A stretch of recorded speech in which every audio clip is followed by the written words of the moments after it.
We're going to take another look today at doing a simple composite, putting the moon onto the sky of another photo. So here in Lightroom, I have found one of my moon photos and something with a clear area of sky to put the moon onto. And I'm going to run through the process here of adding metadata, developing the two photos, and then working them up in Photoshop. So we start here adding some metadata just to give us something to sort by and showing the whole process. So we throw in a few keywords there and then switch to the lake view, which is Lake McDonald and Glacier Park for a little bit of trivia there.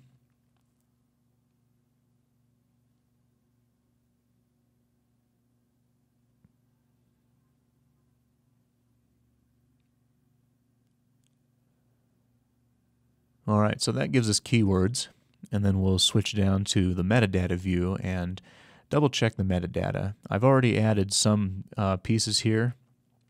I've added a map location, so these both have GPS coordinates, a caption for the lake, and we'll just add a quick caption for the moon shot, which will be a nice, simple, the moon. All right, so that's keywords and metadata taken care of.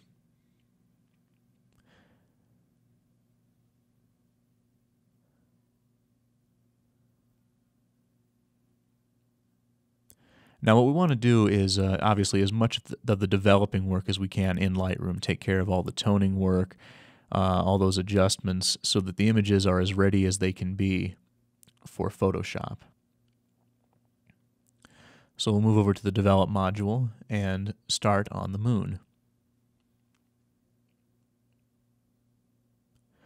First thing I want to do is crop this down to a square to speed things up a little bit as I do my toning work, and then when I bring this into Photoshop, being a smaller file will help speed things up. We don't need any of the extraneous background here, so we'll just eliminate that as much as possible. I've selected a 1:1 aspect ratio with the crop tool, so it automatically stays a square. The moon is roughly round, so it'll fit nicely in that square area. Fine-tune that, and there's our crop. So I'll close that. And now I'm ready to start my basic adjustments. White balance is pretty well set here. I'm not going to make any adjustments on it in the Develop module. But I'll start out with exposure, just nudge that up a bit, trying to move that histogram over to the right side, but not past the right side. I want to add a little bit of brightness to this. It's a little bit dark to start with. So we've got a half stop, additional exposure.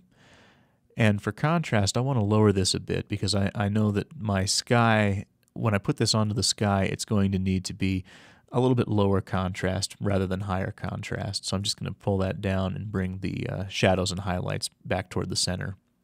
It'll also give me some leeway to work on my highlights and shadows controls there. So I'm going to bring those up just a little bit, just to give this some dimension from shadows to highlights.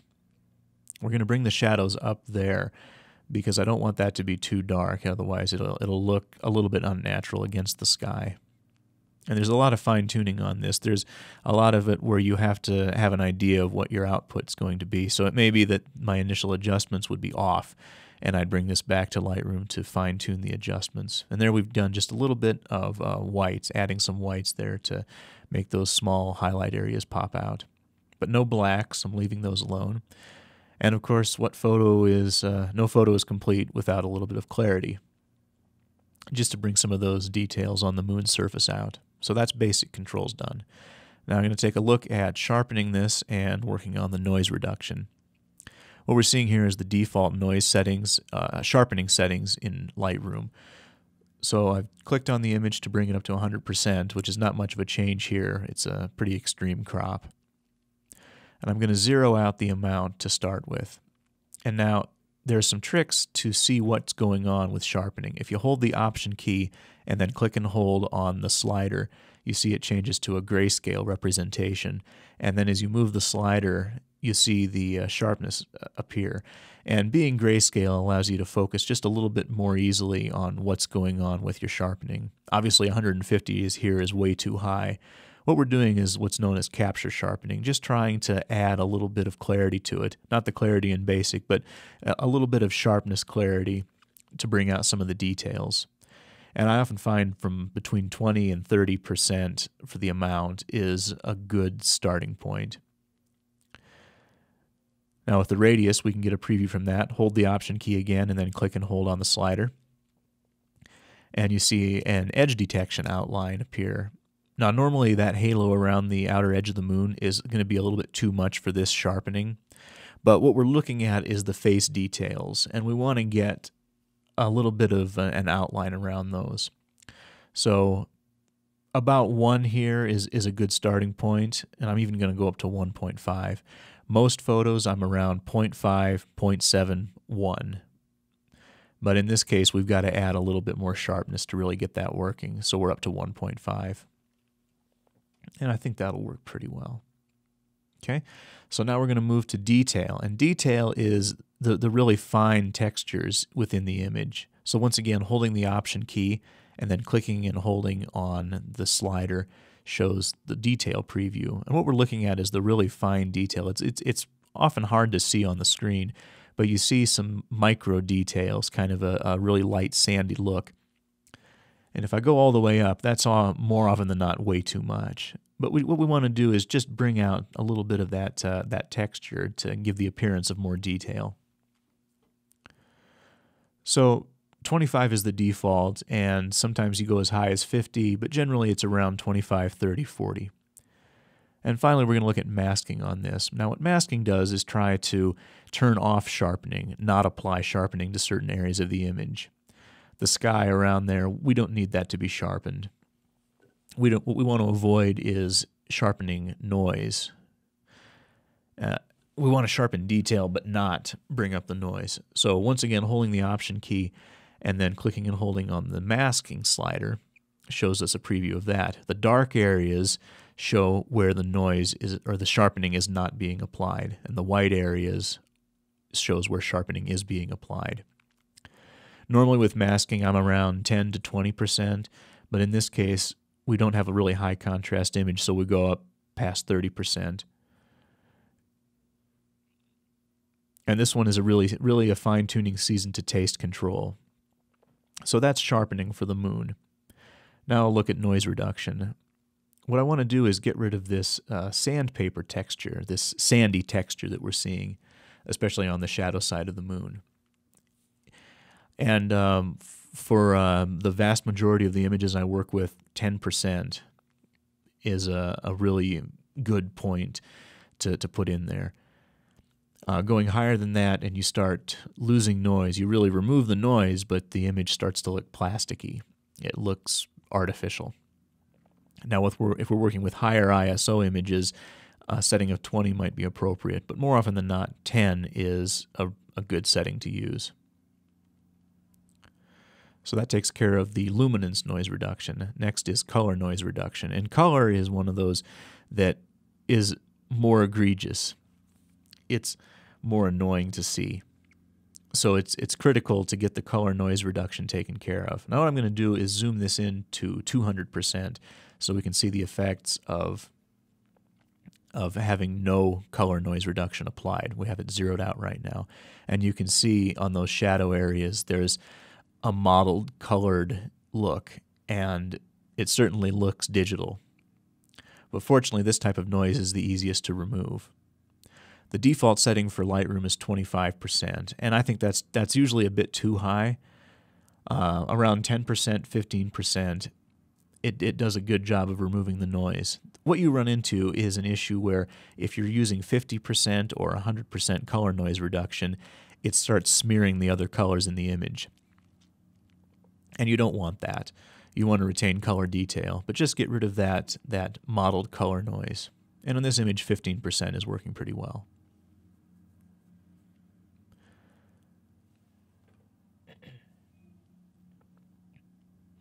So I'll zoom back out to a one-to-one view.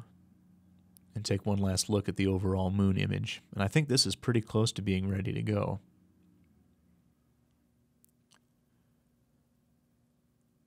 So that's sharpening taken care of and our tone work taken care of. And I think we're ready to move on to the overall, the background, the canvas that we're going to use, the lake image. Now, this computer I used is about 6 years old right now, and it's on the far end of being useful, but it'll get the job done for us. It'll be a little bit slow. Now here we are at 100% because we were at 100% on the last image, so I'm going to zoom that out to fit and see the whole thing. We want to work on our tones first. Overall, it's not too bad. We got nice detail in the sky, but the foreground shadows are a little bit dark, so I'm going to want to bring those up. The important thing is that the clouds are not overexposed. So take a look here. First of all, I want to work on white balance. Overall, the image is just a little bit too blue for my liking, so I'm going to warm the image up a bit, about 5500 Kelvin. And that adds just a bit of warmth to it, gives it that late afternoon feel that it was shot in late afternoon, and it should have just a bit of warmth there. And now we're ready to work on the exposure. Just bringing that up just a bit there, pushing the histogram toward the right, but not going overboard, going past the right side. We don't want this to necessarily go to pure white quite yet. So we go to about a half stop of extra exposure. Now, contrast is looking pretty good here. We've got, even in the shadows are approaching dark, but they're not pure dark yet. And we've got a good spread out to the highlights. But what I want to do is bring this in just a little bit, which will make working on the shadows easier and give me some more leeway when I work on the highlights later on. So about -25 on the contrast in this case. So now I'll start going in with the highlights, and I'm going to push those up a bit just to get that sky area a little bit brighter. Now shadows, I want to brighten those up. I want to bring out more detail there, so I'm going to pull that up. And now we're starting to see some more of the information that's in there. Once we go past 50% on shadows or highlights, we start getting haloing problems. So I'm just about to the limit of what would be a natural adjustment. And now I'll fine-tune my white clipping just to bring those clouds up a little bit more, just to get those edges, get some definition in those edges. And I'm going to leave blacks alone. I don't want to crush any of the detail in those trees. I want to keep that. It's dark, but it has some detail. And of course, once again, add some clarity. And in this case, 25 does a pretty good job of bringing out some more detail in the water and in the dark areas and even in the clouds. And we're not to a point where we're bringing out halos at those contrasty edges. So that takes care of the basic adjustments. Now we'll go in and do some sharpening. The issue with this image is focus is off. I missed my focus mark a bit when I shot this, and that sandbar there is about as good as my focus has gotten on this. It's not perfect by any means, but for our purposes, this demonstration, we can use this, and we'll just apply some sharpening to improve it a little bit more. So once again, holding the Option key and clicking on the slider, and then I pull this up to see how much overall sharpening I need. Again, normally I'm around 20 to 30% sharpening, but since this is not that much out of focus, I'm going to go up a little bit higher, for about 40%, and that's starting to bring out those edges a bit more. So I'll check the radius, Option key, and then click and hold on the slider, and it could be better. This low contrast look is indicative of an image that's not terribly sharp to start with. We're just going to leave that at 1. But what I do want to do is add some more detail to help give it the appearance of sharpness. It's almost like we're adding some noise to make it look sharper. And then this one here is going to use my usual 10% mask just to smooth out some of those smooth areas. Now overall, this isn't a terribly noisy image. I'm going to apply 10% luminance noise reduction anyway, just to really help smooth those areas out. overall. And then I'm going to check the color noise reduction. We're at 5% right now.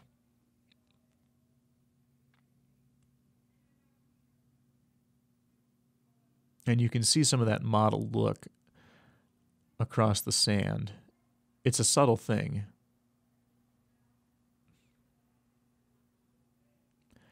But we'll leave color noise reduction at 5 and zoom back out to the full view.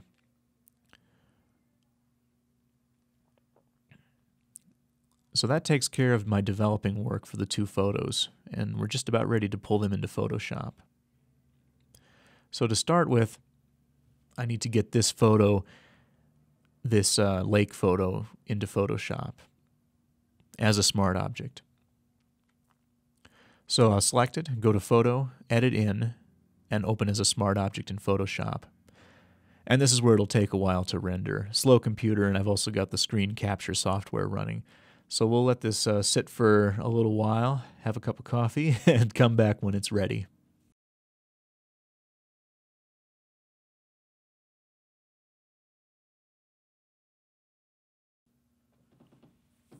Okay, we've got the photo opened as a smart object.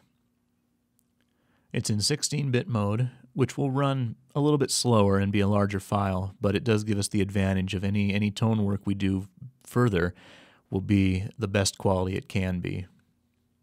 So now we need to bring the moon in, and I need to open that as a smart object again. Same thing as before. Photo, Edit In, open as smart object in Photoshop. Now being a smaller file, this will open up quite a bit more quickly. So there's the moon. I'm going to pull that off to the side so it's two separate image windows. And what I need to do now is drag that layer for the moon onto the lake photo. So now we've got that on top. It's still a smart object, and I can manipulate it. I'm going to close the original moon file. I don't need to work on that anymore in Photoshop.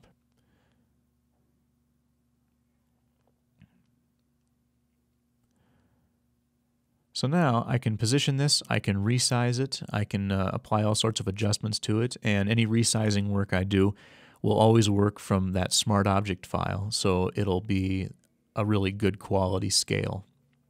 Let's take a look at that at 100%. Now obviously our next step is separating the moon from its sky background so it can rest against the sky in the overall photo. One trick that works a lot of time is using the lighten blending mode, which does a pretty good job there of removing the background at the expense of losing some shadow area on the shadow side of the moon, which may be preferable in the end for this. But what we're going to do is try a layer mask on this to show that work. If you have a photo that has a nice clean black background and the subject is well delineated against it, all you need to do is lighten on the blending mode and it's ready to go. But in a lot of cases we have some dark tones that would show through. So we're going to make a layer mask. The first thing we're going to do is select a circle around the moon. It doesn't have to be perfect. It should just go around the entire shape. So I need to deselect and start that again. And there we go. We're around the face of the moon. And then I go down on the Layers palette and do an Add Layer Mask. And then it uses that selection to pre-build the mask for us. So it's a little bit less brushwork that I have to do. And from here, it's using the paintbrush tool to erase the rest of the sky. I shouldn't say erase, we're just hiding those pixels. And that's the advantage of the mask. You're never truly erasing the pixels, you're just showing them or hiding them. So we'll start out with about a 60 pixel radius and a real soft edge, just working on that bottom edge in the shaded area. This is not going to be a perfect mask for our purposes, just to give us an idea of how this works. So right now we're painting with black directly onto the mask. And now I'm going to go and add some hardness to the brush and then scale it down to about 40 pixels. And it's still a bit soft for that harder top right edge of the moon, but we can use it as a transition area from the hard edge to the soft edge. Again, this is not going to be perfect, but it'll get us close to what we need for our demonstration. All right, just going through and erasing those edges. I'm going to scale this down again to about 20 pixels and then start work on the harder edge. And that is a pretty good fit for that edge of the moon.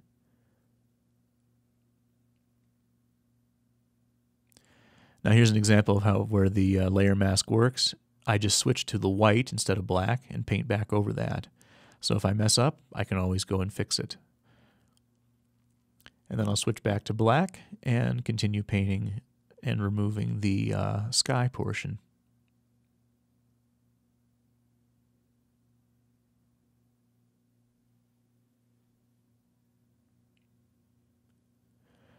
Now once again, the more time you spend on your mask work, the better it will look. I'm not going to go into the fine edges on this for this demo, but this will give you an idea. And oftentimes what I find is when I'm doing intricate masking work, right now I'm working at 100% on the view, and it's oftentimes that 400 or even 800% zoomed in that far, it gives me a better idea of where I'm at. And oftentimes then you'll zoom back out, going back and forth between 100% and 400%, for example, to see what the overall view looks like.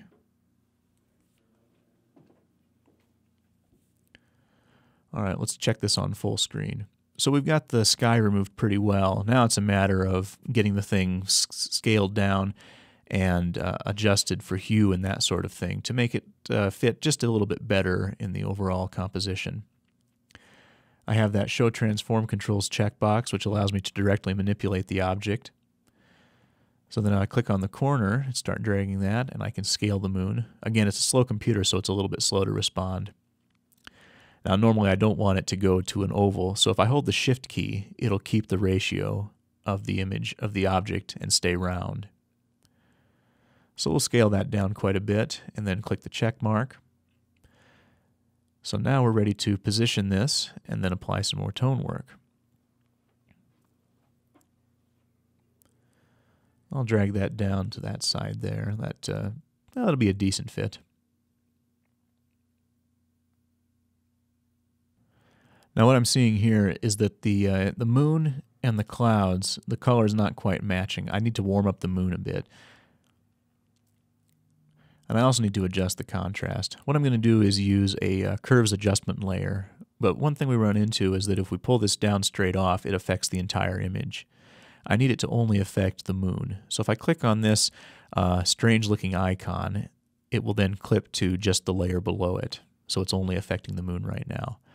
And then I can adjust the shadows and highlights to sort of blend it in a little bit better with the sky.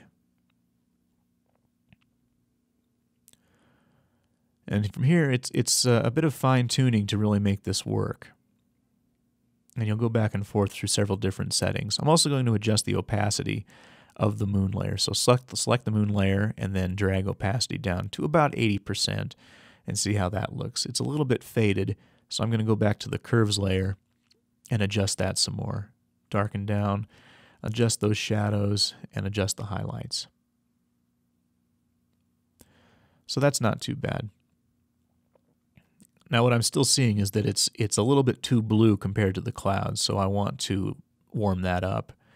And you see that the curves layer is jumping around, or the curves adjustment's jumping around a little bit. I had it still selected, so I'll drag that back up to the corner. That's cleaned up now. And we're ready to add a photo filter from the adjustment layers. Now by default, this has a warming filter, which works pretty well for our purposes. It's still clipping to the moon layer because the curves layer was clipping to. So that stays. And I'll check. I've got several warming filters to choose from. The 81 looks actually pretty good. I think I can use that. A decent match. It's not perfect still. There's more work that could be done, but that gives you the idea of how these controls will work. So let's check this again at 100% and take a look.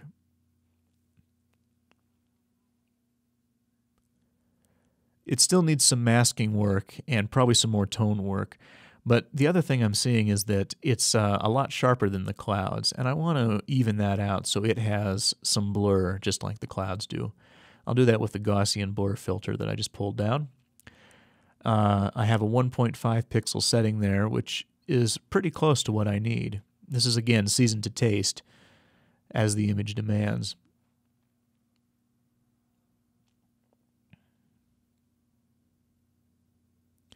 And it may be that I've lost too much detail on that moon face. So I'm going to try a 1 pixel radius instead, and that brings out just a little bit more detail on there. So I'll click OK, and then that gets applied and added as a smart filter. And once again, the advantage of the smart filter is I can always double-click on the Gaussian blur filter in this case and bring it back up, adjust the settings again, and it will reapply if I decide later that 2 pixels would be more appropriate, whatever the case may be. So let's take another look at this overall, and not bad. We've got a moon on the photo.